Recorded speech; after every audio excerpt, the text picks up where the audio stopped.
So after you've woken up and after you realize the world that we live in, the next question is, what do you do when you realize that you have NPCs in your family or you're living with NPCs, right?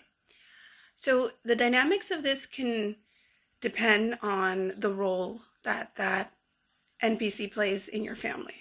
Obviously, if you are a mom and it's maybe one of your kids, it's not going to per se affect you as strongly as if you are a teenager or a child awakening, or that you are obviously different and you notice that your parents are NPCs or narcissists or whatever.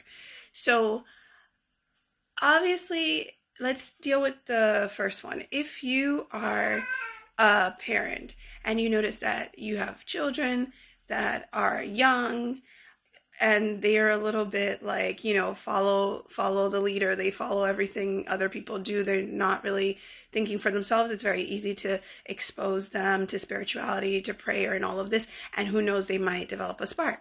If you're an older mom and you realize that your kids who are already grown are NPCs, and every time you try to have a deep discussion with them, they kind of dismiss it, you don't have to necessarily force an awakening on anyone who's an adult at that point, because obviously everyone has free will. If they're not on your frequency, they're not going to hear you anyways. And we're not here to awaken everyone. We are here to awaken and help the individuals, one, that have souls and that are realizing, or who are awakening and realizing, what's this, what's going on, that they're not crazy, that they're, not alone, that this is something that's going on legitimately. You have a lot of people talking about this information. That's really the purpose of people whom are awakened, to help and form community with the people who are also awakening, not to force an awakening on people who don't want to hear anything about it. So, because no matter what you do, you're not going to change their minds anyways, because they're just not going to hear you. If you now are a teenager or someone who's like a child and your parents are NPCs, you're going to notice a lot of disagreements. The whole purpose of sometimes putting you in families where your parents are NPCs or handlers or whatever is to already dumb you down. So by the time you become an adult, you have a lot of doubts, you have a lot of insecurities, right? And I think in that situation, once you start to realize it's harder, because you can't just leave the house per se, okay? At least not yet in some cases. So you just have to kind of develop some kind of plan on how much you are going to take into consideration their opinions, their criticisms, opinions, and how much influence. Is more or less the same thing. But you're going to know that obviously when you want to do certain things, that there will be the chance that they're going to try to persuade you that it's ridiculous, or try to divert your dreams or things like this. If you say I want to become a baker, or I want to be this chef that's blah blah blah, and they decide no, you should go to medical school, and maybe it has nothing to do with what you're interested in doing in the future, things like this. So obviously, because they would have more authority over you, there is this sensation that of course you have to obey.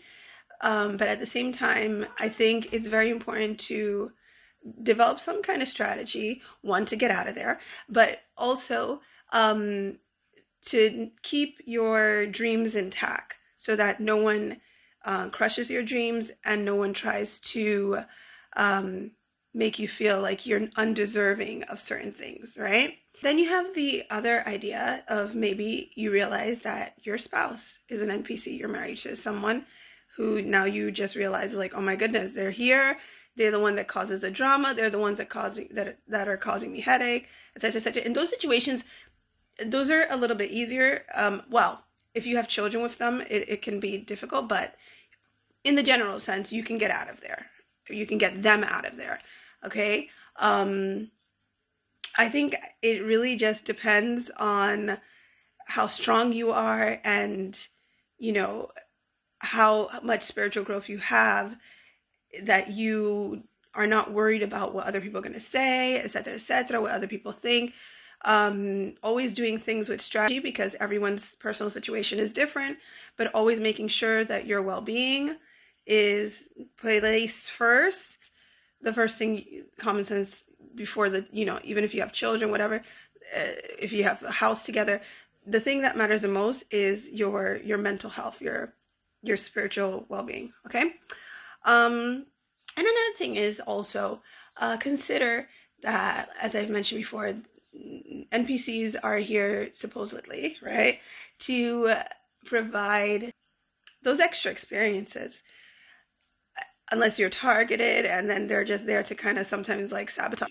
But you should never feel that, like, regardless, that you are better than anybody else to a certain degree.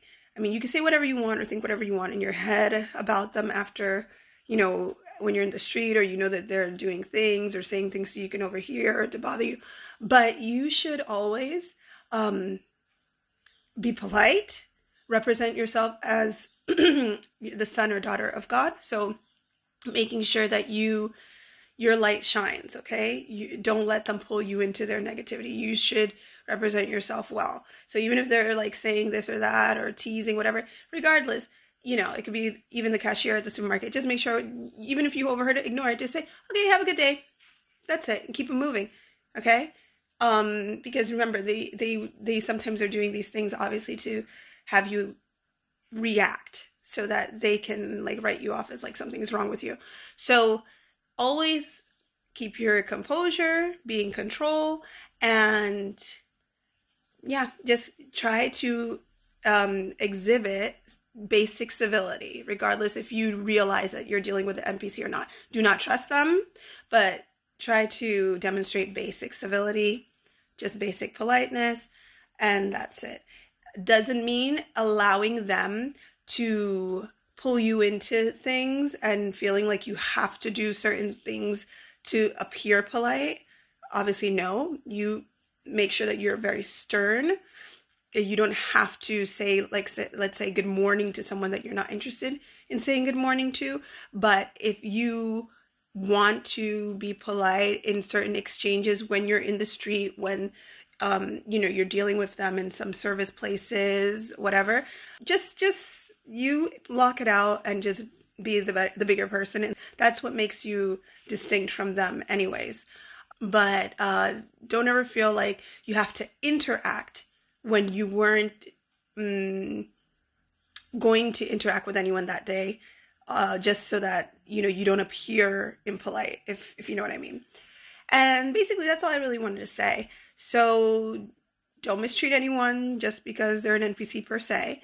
But if you know that you have a couple of them running around in your family or in your household, make sure also you don't allow them to lure you into their narrative. So if you have someone that's kind of like, they have a soul, but they're kind of asleep still, then that's a problem. They're a liability, because they can drag you into situations. They go hang out with NPCs and they have their own frequency, and they say like, hey, come out, let's go out, and you're in your bed already. Like, don't allow other individuals to drag you into situations that will be a problem for you. Okay? Be aware of who everyone is, test their spirit, and just make sure that you are always alert when you're around them. That's it.